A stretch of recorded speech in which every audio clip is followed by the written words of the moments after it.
So yes, I do think that there's a world where if the Chiefs go and they sit here and a team who has gone over the last 8 seasons and has played either in the Super Bowl, have won multiple Super Bowls, have played in the AFC championships, to now being 500 in 2025 and on the brink of potentially missing the playoffs. And then if you miss the playoffs or have an early exit, plain flat and simple, that is not the expectation that you need to have. And the Chiefs are going to sit there and say, okay, what's the issue here? And I think the person that you can really point the blame in this stretch and this run and what happened in the Super Bowl and why the offense looked so bad the last year was Andy Reid. Although he's done a ton for this organization, like I said, at a point, voices grow stale in a building. And I think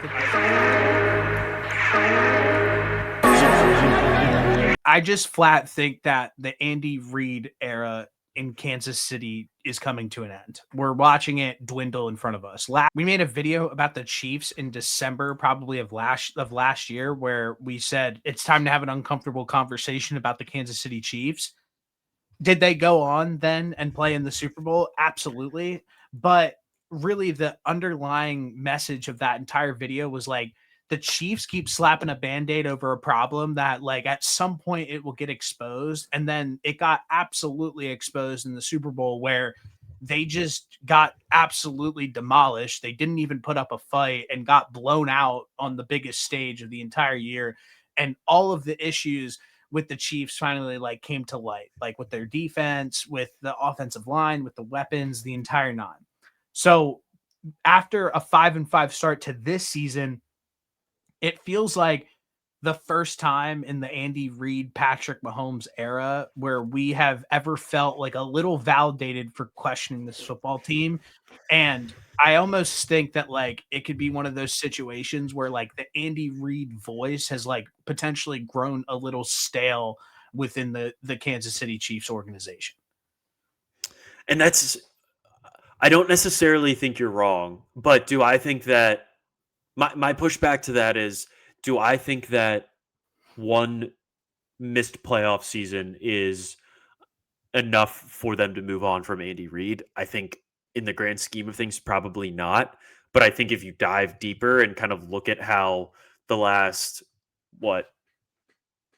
11 games has went for the Chiefs, like they haven't, it's finally gotten to the point where things aren't bouncing their way and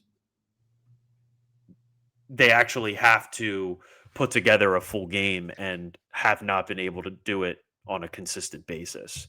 And Yeah, so I do think that like when you go into a deeper dive, like I pulled some of this as of right now. So 2021 regular season, they're averaging 22.88 points per game. Postseason, 36 points per game. In 2022, in the regular season, they were averaging 29.2 points per game. Postseason, 29.3. In 2023, the regular season, they were averaging 21.8 points. That's where the downtick happens. That's where Eric yeah, Bieniemy leaves. And then the postseason, they're averaging 23.8, excuse me. And then the 2024 regular season, they were averaging 22.6 points, postseason 25.7. And now this year in 2025, they're averaging 25.4 points. So we're sitting here talking about like since the Eric Bieniemy absent, since he's left the team, they're almost missing like an entire like touchdown, and in some seasons a touchdown and a field goal. The list of coordinators, like I said, Eric Bieniemy was in the 2021, 2022, and then Matt Nagy from 2023, 2024 to 2025. Andy Reid does have play calling responsibilities, but I have like alluded to this like a few times when we talked about like quarterback rankings and what do we think about Patrick Mahomes. Really, when it comes down to it, nothing that the Kansas City Chiefs do on offense is impressive. It's as soon as the ball gets snapped, it's Patrick Mahomes, please bail us out and figure this out. Their passing concepts aren't anything crazy. The cute little dumbass play designs where they do ring around the rosy and stuff like that have like run completely dry and stale, and like they don't really do anything like that anymore because they just don't have the personnel to pull that off. And I think that it's that was also at a time where they were playing like the best football. That was like the peak Chiefs where they were playing so well that they thought they could just do whatever they wanted.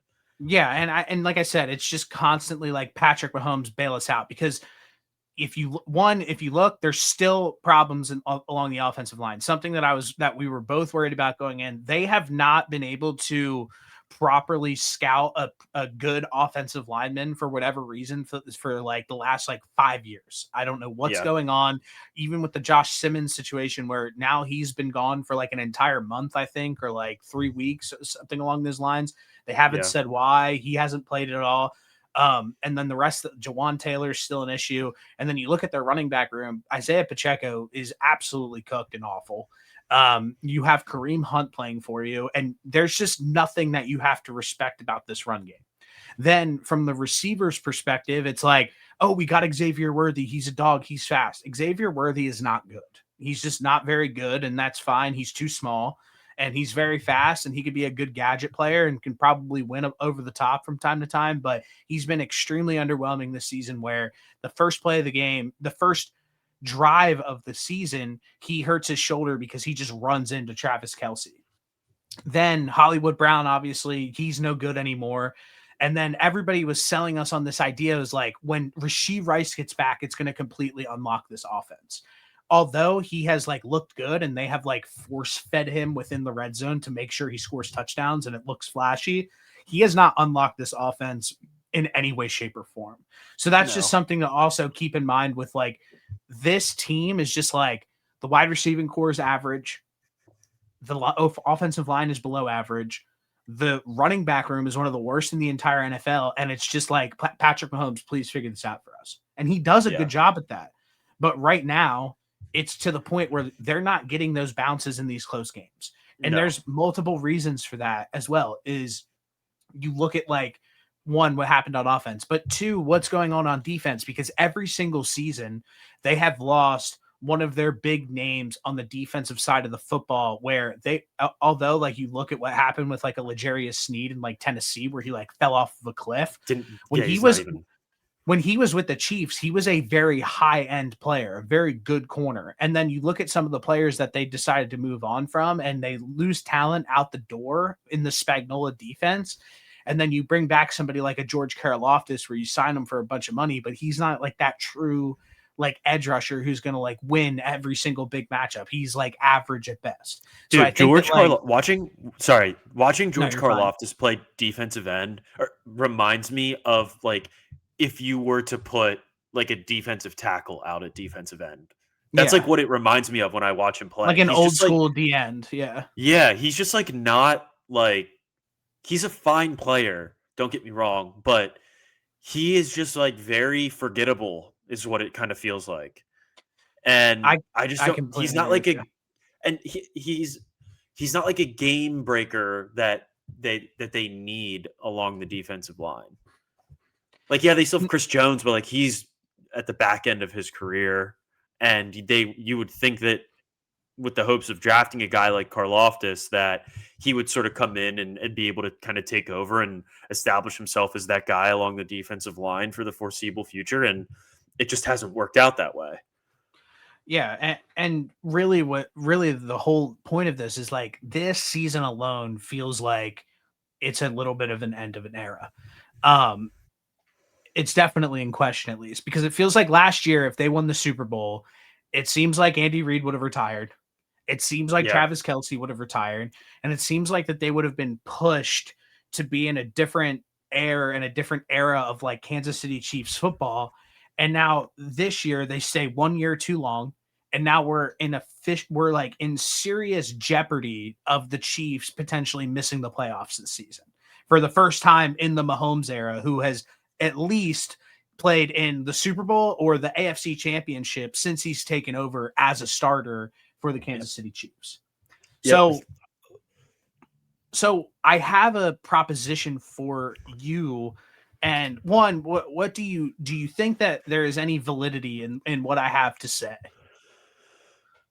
I think that the Chiefs have put themselves in such a high standard with the amount of success that they have had since Mahomes and Andy Reid have been there together that this season won't sit well. But I also think you can sit there and say, if you're a Chiefs fan, like, why would we ever move on from one of the best coaches in NFL history? Like what does the future look like? And I think it's similar to like I don't know like what The I don't reasoning why exact you the reasoning why you move on is because you know that having Patrick Mahomes but is this as your quarterback puts you in a position to compete for a Super Bowl. but is Right this now, a head the coach Andy Reid issue, or is this a we haven't drafted well, um and we haven't properly built this team issue? Which I do think some of you that falls on the do head you coach think too. that what the offense has looked like for the Kansas City Chiefs over the last like 2 seasons, maybe 2.5 seasons, has looked any sort of good? Because I would because I gave you seasons in 2021 and 2022 where they were putting up 30 points per game. I know that. And I think that the last season and this season, I think that there is like I think that the offense has obviously not looked great by any means. Um, but I don't also we've sat here and just pretty much picked apart their entire offense from a player personnel point. Like we don't love any of the guys that they have. Their run game sucks. Their running back room's one of the worst. They don't really have like a cohesive wide receiver room. Their tight end is way past his prime at this point. Like he can still he had a decent game this weekend where he'll show you a flash here and there, but like he's not nearly what he was. But Where is also like this issue with the offense as well, where like you even see like a Travis Kelce like legitimately like getting up in Andy Reid's face on multiple occasions and screaming yes, at him, I and that's a and fair point.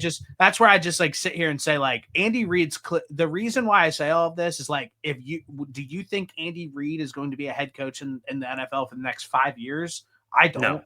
There has no, been there has been tidbits of him retiring for the last 2 years, 3 years yeah, of him stepping away from the game. And last year was one of those times where it was like, if they win the Super Bowl, he's definitely retiring. So I that's think fair. at a point you have to sit there and question the fact, like, has his voice grown stale in that building? I think it has. I think that like what they asked Patrick Mahomes to do on a week to week basis, regardless of personnel, is like nothing about the offense is sophisticated in any way, shape, or form. And you can blame Matt Nagy for that a little bit. But at the end of the day, like Andy Reid is coined as like some sort of like offensive genius. He's coined as he is their play caller, and he has not been putting them in a position to succeed over the last 2 seasons on offense in any way, shape, or form. Every single thing that happens that's positive is because Patrick Mahomes is a freak and solves all issues. Okay, so my next question to you is: do you think that this is an Andy Reid lead? Because this is what I think. I don't think that the Chiefs would force a guy out in Andy Reid that has had the amount of success that he's had. I think it would probably have to be a similar scenario to like maybe if they don't make the playoffs and they finish the year with a losing record, they mutually agree to part ways, similarly to how the Patriots did with Bill Belichick. But I don't think that if Andy Reid still wanted to coach, I don't think that the Chiefs would be the ones to say, no, you got to get out of here. I personally disagree at this You point think they because would be the ones to push him out? yes, You because don't think you it would be sit Andy Reid on his own? no, we sit here and yes, we criticize the roster, but at the same time, this defense is like with Spagnola's DC, like is teetering to be like a top, like they're middle of the pack to like top 12 defense. On the Yeah. offensive side of things, like if I think if they had a more sophisticated pass game with all of the weapons that they have, I think that this offense could be even better than what it possibly is. Do I think their run game would still stink?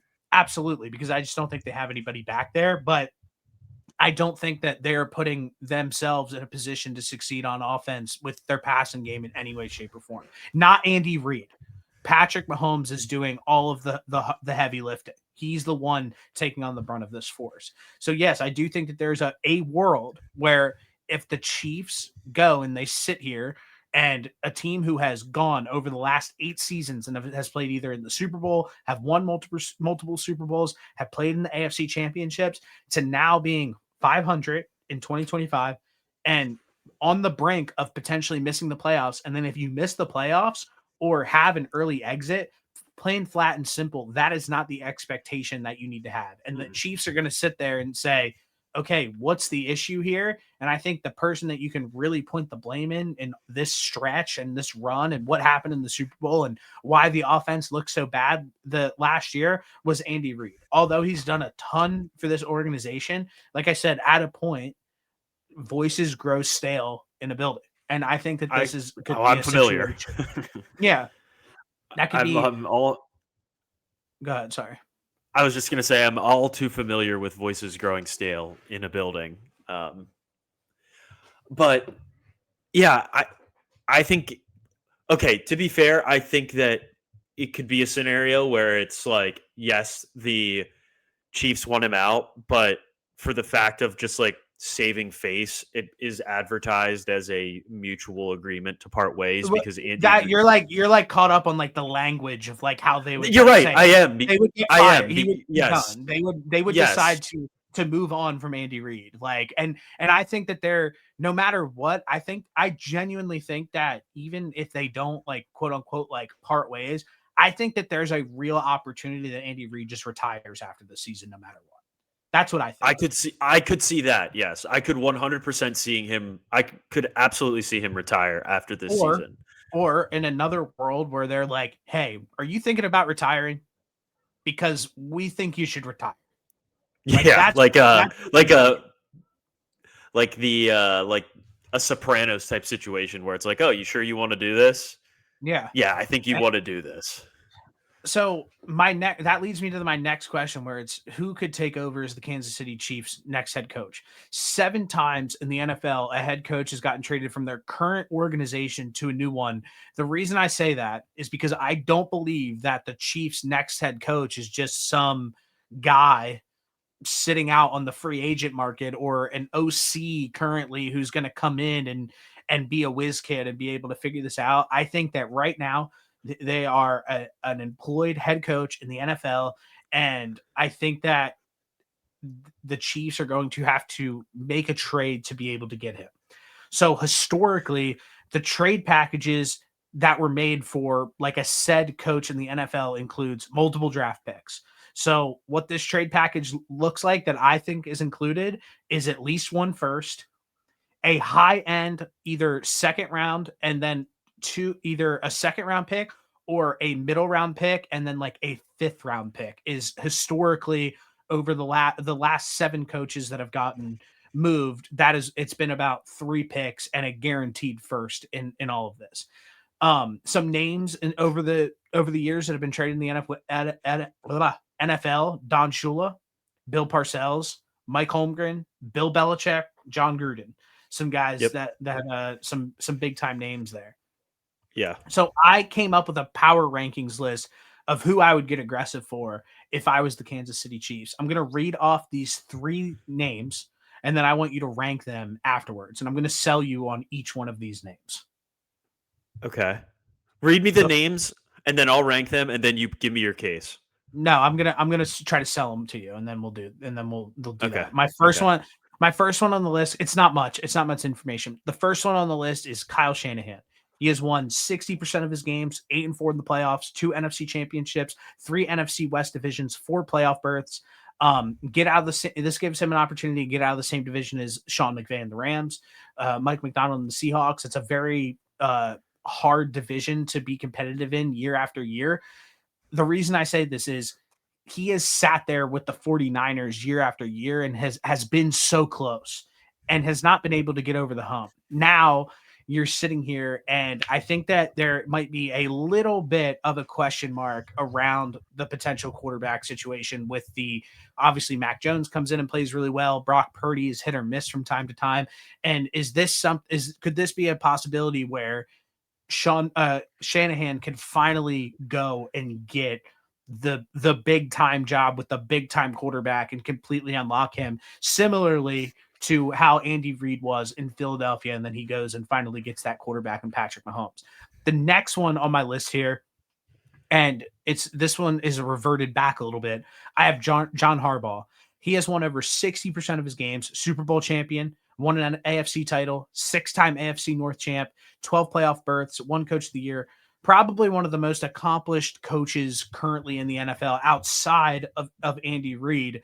And again, this is another situation where has his voice grown tired in Baltimore, where if they miss the playoffs this season, or if they're a team that makes the playoffs and are an early exit, do they sit there and question what's going on in that building and what the future is? And could that be a guy that they can go and grab?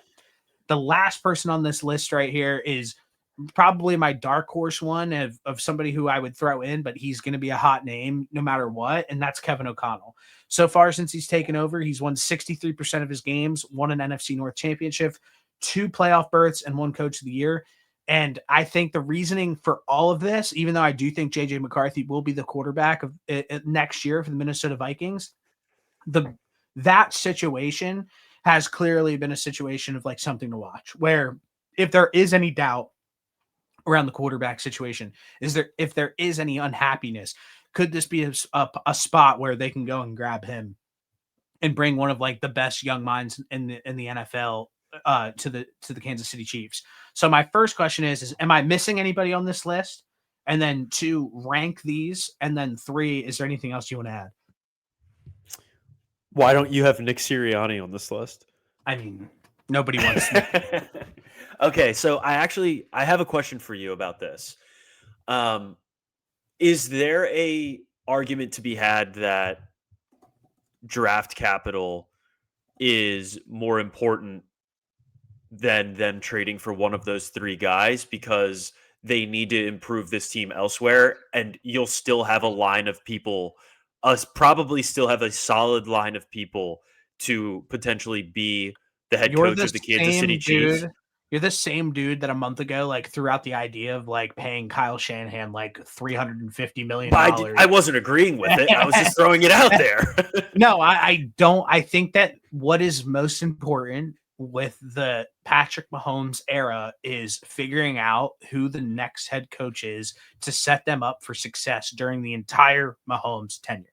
If there's any question mark around who this coach could be, I think that's just the biggest issue of all time. So I think that like even the draft capital that I listed here might be light. I think that they would even consider potentially trading more just to be able to confirm and solidify that they're going to have that guy as their head coach for the next 8 years or however much longer Patrick Mahomes plays. But he's 30 years old, got really good quarterbacks who are pocket passers who preserve their bodies. And I think that you can classify as Mahomes as that. They play into their late 30s. So I think that like sitting here saying like, he at least has 5 years left. And I'm going, I would probably say he has 10 years left, 8 to 10 years. So solidifying that coach that that could be there potentially for the long haul, not somebody who's going to be in and out. Well, no, I mean, I don't think that a guy that is outside of those 3 names would be somebody that they would necessarily look to just have for the Mahomes era. I mean, obviously when you're trying to find a head coach, you want to try and find a guy that is going to be there for 20 years. It doesn't always work out that way, as we know, but I don't think the game plan would necessarily be just for the rest of Mahomes. But for this example, I get your point. My point is they're going to have to grab one of these coaches, spend the draft capital, and not chance it by being like, oh, let's try to hire Kubiak from Seattle. Right. Yes, true. Okay. So I'll rank these guys. I will take Shanahan first. I think that obviously if you look at just the success that he's had, it's a pretty impressive list. His issue has just been not being able to win that one last game. So I think if you combine him and Patrick Mahomes, and I think he's young enough too, where he could still end up being a head coach I think all these guys realistically are young enough where they'll be a head coach past Mahomes' career. But I think that he's the best head coach in that list. Um, my worry goes back to what I was saying though, is just he's somebody that his offense has to be able to run the football, and with the current personnel on the Chiefs, I, I don't know how much you can really get out of that. But at the end of the day, if you pair Shanahan and Patrick Mahomes, it's probably going to be unstoppable if I had to guess, just because of Yeah. how good of a head coach I think he is. Second, Real I quick would before you move on, Shanahan is also one of those coaches that like outside of like it's like McVay, Mahomes, Tom Brady, and like Shanahan who like go to that have like played in the Super Bowl like in the last like 10 years. So yes, he correct. is one of those key important names like in the ethos of football. So go ahead. Yeah, absolutely. And I think that he is rightfully at number one. I think personally, I would take Kevin O'Connell at two. I think that he is a phenomenal offensive minded coach, and he is a guy that I could see being there even longer than Shanahan were to be if he pleases. And I think you set yourself up pretty well for the future, for the long term future of the Chiefs, even once Mahomes is gone. Um, and then lastly, Harbaugh at three. I don't think the gap between him and O'Connell is much in this list. I think it's really a toss up because I think he's a really good head coach too. But um, I, you know me, and I prefer somebody that is offensive minded, and I would rather one of those two guys ahead of Harbaugh. I like Harbaugh, but I don't know. He's just like never been a guy where I'm like, yeah, I want that guy to coach my team. I think he's good, and I think he's done a good job in Baltimore. They've been one of the best teams in the NFL for how long? But I don't know. He's just never a guy that is ever like it doesn't land for me personally. So that's why I'd have him at three. I get that. I do think that, like I said, he's one of the most accomplished head coaches like in the league. Like, Yeah. and I think that like I don't know. I just think that the reason why I said his name is just the Baltimore situation is something to obviously keep in mind moving forward. So yeah, I mean, is there anything else that you would like to add? I mean, like I said, I think that the Kansas City Chiefs are just like in a very weird spot right now where they're going to have to make some hard decisions, you know, like it's not going to be all peaches and cream for them moving forward, obviously. And now that we're finally in a position where they're not the top dog of the league, they're not winning 15 games, you have to sit here and look at them and question and just be like, what's next for them? Because they're clearly not going to be one of those teams to just like sit on their hands and not do anything. Okay, yeah, I was asking you if there was a reason that you left Sean McVay off of this list because I feel like I mean, he's why good. would you? I mean, the Rams have. Is there a better situation in the NFL than the Los Angeles Rams? The Well, GM is the most dialed guy in the entire NFL. They have hit on every single defensive pick. On the offensive side of the football, they've hit on every offensive pick. They have a franchise wide receiver that they just scooped up in the fourth round. And now you sit here in next year's draft. Stafford's playing yeah, at I an forgot they MVP had level that pick. still. You sit here in next year's draft and you have 2 first round picks. It looks like the Falcons pick is going to be in the top 5. Could Yeah, you potentially even get if Stafford the does have heir to some the time throne. left, Yeah. like do they have an opportunity to get a quarterback in that position, or do they just take 2 more guys that have like already gone and are going to just stack this team up even more? The reason why he's also not on there is he's gotten over the hump in LA.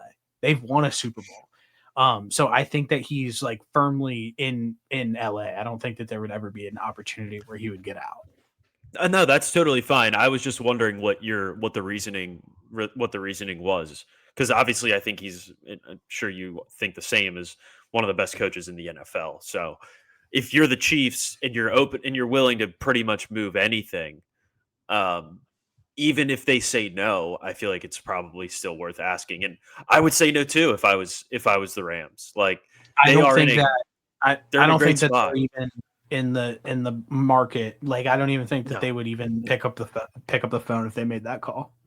I don't think so. I don't think they would either. I would be shocked if they did, but I just wanted to throw that name out there and see what the reasoning was for that. But I mean, other than him, like, I mean, other than McVay, there My hasn't list is like completely constructed from the idea of like guys who could potentially be slightly unhappy. They're clearly not going to be able to get it done in that division. They haven't historically got it done in that division. And you look at like maybe like a LaFleur is somebody who I could have potentially put on this list I as was going to well. ask about him too. But out of those guys, I mean, it's like it's a very short list of people I feel like of who could potentially be in the mix for the head coaching job. Yeah, I think LaFleur is another one that I would certainly consider as well. Um, I think that he's a very good coach, and he could be unhappy with the way that things have panned out in Green Bay too. But other than him, like I'm just looking through the teams, and it's like I don't, I don't really think that any. I mean, there hasn't been enough from Ben Johnson to be like, yes, that's our guy. We want him for the next foreseeable future. If you're the Chiefs, outside of that, like yes, Sirianni's a good head coach, like a a good head coach for Philadelphia. But do I think that he would go and have the same success if he was in Kansas City? Absolutely not. Dan Campbell, similarly as well. Do I think that if he were to leave Detroit, he would have the same success in Kansas City? Maybe a little bit more than like Sirianni, but I I still do, don't but think what so. in what world is like Dan Campbell going to leave Detroit? Like, you know Correct. what I mean? Correct. I'm just Yeah, it's thinking like of a like I'm thinking of spots of guys that could potentially be looking for a way out. yeah, They could be like that lit. Like I think that list is small, where it's like a 100%. small list of people who could potentially be looking out. I even think Shanahan might be even a little bit of a stretch. Like, but I'm thinking of guys who are like even like maybe like a Mike Tomlin, but I don't think Mike Tomlin is like that type of guy that No. they would want like moving forward. Maybe they do just because of like who he is, but like I was leaning more towards the side of like a potential like offensive guru more than anything else to pair alongside with Patrick Mahomes for the long haul. Yeah, and I don't think there's many guys that exactly fit that mold that you're looking for. I think there's a lot of head coaches that are that are new or that are not like that are more so of like the CEO type. And I think that the list that you put together is more along the lines of offensive guy, but has had enough success. Or the fourth category is just haven't had enough success to be like, yeah, we want this guy as the next head coach of the Kansas City Chiefs. Like, you're not going to pluck a guy out of like uh, out of Tampa Bay. Like, it's not Yeah, going to but be like even Bowles. if Like, you look he's like been good, but it's not going to be him. like Belichick didn't have a ton of success, and the Patriots went and traded for him, and then he like completely transformed that franchise around. That's True. why That's true. I think that like I really think that I did provide multiple names, but I think the list starts with one and ends with one, and I think the only name that makes any sense in any way, shape, or form is just Shanahan. It's just like that guy has been so close so many times. He's so relevant. He's such a good coach. And I think that like if you were to just get him in a different situation with the quarterback, I think it could be the thing that takes him to the next level. Similarly, like we saw with like Andy Reid, as soon as somebody gets that quarterback, gets that guy, it can completely unlock them. Yeah, that's been the quarterback and the injuries have been Shanahan's biggest issue probably his entire head coaching career as the 49ers head coach. I mean, they have been up double digits twice in the second Yeah. half, not to win the Super Bowl, and they have fallen short. So I just spit it.